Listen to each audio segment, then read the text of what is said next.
আজকের দিনে একসাথে জমেছে কত রকম মজার মুহূর্ত, বান্ধবীর সাথে আড্ডা দেয়া কিংবা রেল লাইনের পাশে হাঁটা আর শেষে শপিং করতে যাওয়া। তো সবকিছুই কিন্তু শেয়ার করব আপনাদের সাথে। তো আজকে কিন্তু সকাল সকাল উঠে রেডি হয়ে ক্লাস করার জন্য বার হলাম। আর এখান থেকে কিন্তু একটা সিএনজি নিয়ে নিলাম, যেহেতু কলেজটার সামনেই তাই জন্য বেশিক্ষণ লাগেনি আর আমাদের চলে আসতে।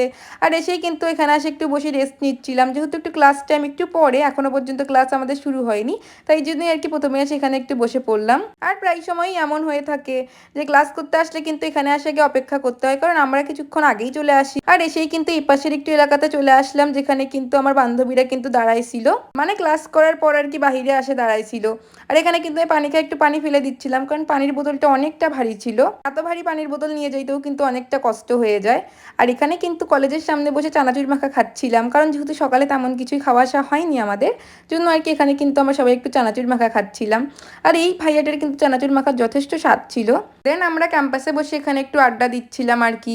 আর তারপর কিন্তু মনে হলো যে এখন আমাদের ক্লাস শুরু হবে, মানে ক্লাস টাইম পার হয়ে যাচ্ছে আর কি। তাই জন্য কিন্তু আমরা দ্রুত এখানে আড্ডা শেষ করে আর খাওয়া দাওয়া হালকা পাতলা একটু শেষ করে এখন কিন্তু আবারও চলে গেলাম ক্লাস করতে, না হলে পরে ফির ক্লাস মিস করে ফেলবো। আর এখানে কিন্তু আমাদের সবার ডিপার্টমেন্ট আলাদা আলাদা, জন্য সবাইকে আবার আলাদা আলাদা বিল্ডিংয়ে কিন্তু যাইতে হয় ক্লাস করতে। দেন সবাই ক্লাস করার পর আবার এক জায়গায় হয়ে আবার একসাথে কিন্তু বাসায় আসি। আর আজকে কিন্তু প্রচুর গরম পড়ছিল, সাথে অনেকটা রোদ ছিল।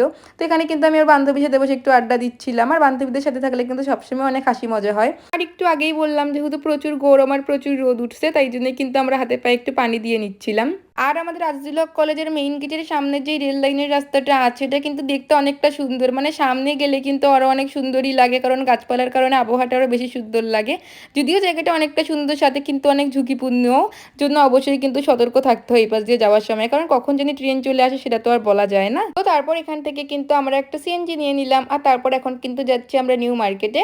আসলে নিউ মার্কেটে যাচ্ছি আমার বান্ধবী বন্যা বোরখা কিনবে, তার জন্যই আর কি। আর মার্কেটে গেলে কিন্তু অনেকক্ষণ দাঁড়াতে হয়, কারণ সব দোকান দেখে তারপরেই কিন্তু একটা পছন্দ হয় আমার বান্ধবীর। যেহেতু হাতে সময় আছেই, তাই জন্যই আর কি মার্কেটে গিয়ে আরেকটু বেশি সময় থাকা যাবে, তাই জন্য আর কি আমরা সকলে মিলে চলে আসলাম। আর এখানে কিন্তু মার্কেটের মধ্যে আসে এই দোকানে আমরা কিছু মাথার ব্যান্ড দেখতেছিলাম। আর এখানে কিন্তু অনেক সুন্দর সুন্দর পানির বোতল ছিল আর কি।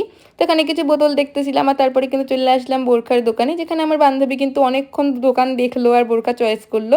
তো অবশেষে কিন্তু আমার বান্ধবীর একটা বোরখা পছন্দ হইলো, কিন্তু তারপর কিন্তু আবার দাম দর করা নিয়ে অনেকটা সমস্যা হচ্ছিল। মানে সবসময় এমন হয় আমরা কোথাও গেলে কিন্তু অনেকক্ষণ দাম দর করেই জিনিস কিনি, কারণ আঙ্কেলরা কিন্তু দাম অনেকটা বেশি চায়, তাই জন্য অবশ্যই একটা দাম চাইলে অর্ধেক দাম বলে তারপরে নিতে হয়। তো অবশ্যই যে কালা বোরখাটা দেখলেন ওটাই কিন্তু আমার বান্ধবী পছন্দ করে নিয়ে নিল। আর দেন কিন্তু আমি চলে আসলাম একটু ঘড়ির দোকানে ঘড়ি দেখতে, কিন্তু তেমন সবগুলো ঘড়ি আমার আহামরি একটা পছন্দ হইল না, জন্য তারপর কিন্তু আর কোনো ঘড়ি নেইনি। যাই হোক, তারপর কিন্তু আমরা স্টেশনে চলে আসলাম, কারণ আজকে কিন্তু বাসায় চলে যাইতে হবে। তো আজকের ভিডিওটা এই পর্যন্তই। তো সবাই ভালো থাকবেন, দেখা হয়ে যাবে অন্য কোনো ভিডিওতে। বাই।